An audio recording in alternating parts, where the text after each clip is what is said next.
Hello दोस्तों, नमस्कार। मेरा नाम है प्रशांत। स्वागत है आप सभी का आपके अपने यूट्यूब चैनल स्मार्ट सैल्यूट में। दोस्तों 2024 में फरवरी महीने के अंत तक बजट को पेश किया जा सकता है।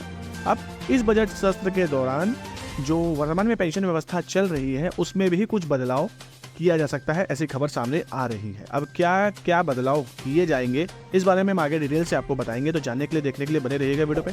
चैनल पर है तो चैनल को सब्सक्राइब कर लीजिएगा, बेल आइकन भी प्रेस कर लीजिएगा ताकि इस प्रकार के लेटेस्ट अपडेट आपको मिलते रहें और आप ऑलवेज अपडेट रहें। चलिए बिना देरी करते हुए वीडियो को स्टार्ट करते हैं।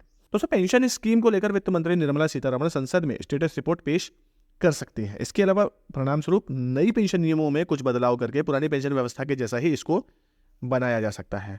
वित्त मंत्री ने पिछले वर्ष एनपीएस की समीक्षा करने का ऐलान किया था और इसके लिए अप्रैल में सरकार ने वित्त सचिव टीवी सोमनाथन जी की अगुवाई में एक कमेटी का गठन किया था। ये कमेटी नेशनल पेंशन स्कीम में संशोधन करके ओपीएस जैसा ही इसको बनाने का विचार करेगी।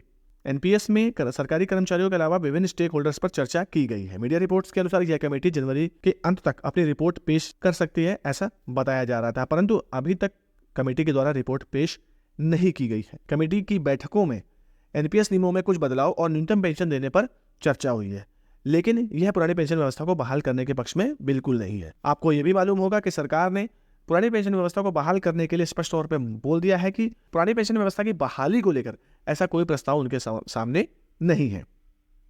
ओल्ड पेंशन स्कीम की बढ़ती मांग को देखते हुए सरकार कर्मचारियों को रिटायरमेंट से पहले आखिरी सैलरी का 40 से 45% राशि पेंशन के तौर पर देने का निर्णय ले सकती है।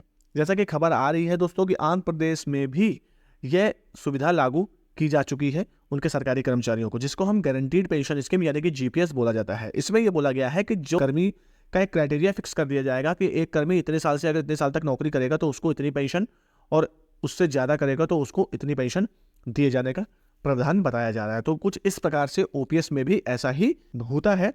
तो अब जो ये कमेटी है, हो सकता है ऐसा कुछ अपने रिपोर्ट में ऐसा कुछ प्रस्ताव सरकार को दे दे। रिपोर्ट के अनुसार नई टैक्स व्यवस्था में एनपीएस में निवेश पर छूट की मांग करने से पहले केंद्र सरकार कमेटी की रिपोर्ट पर कार्रवाई करने से पहले लोगों से सुझाव ले सकती है। इसके अलावा पीएफआरडीए ने बजट के लिए वित्त मंत्रालय से सिफारिश की है कि नेशनल पेंशन स्कीम में निवेश पर छूट देने वाला एक नया टैक्स कानून बनाया जाए।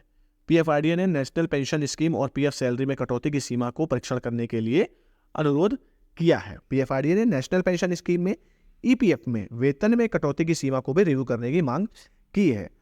पुरानी पेंशन व्यवस्था की मांग ज़्यादा से ज़्यादा इसलिए सरकारी कर्मचारी कर रहे हैं क्योंकि वर्ष 2004 में जैसा कि आपको मालूम है कि एनपीएस को लागू कर दिया गया था।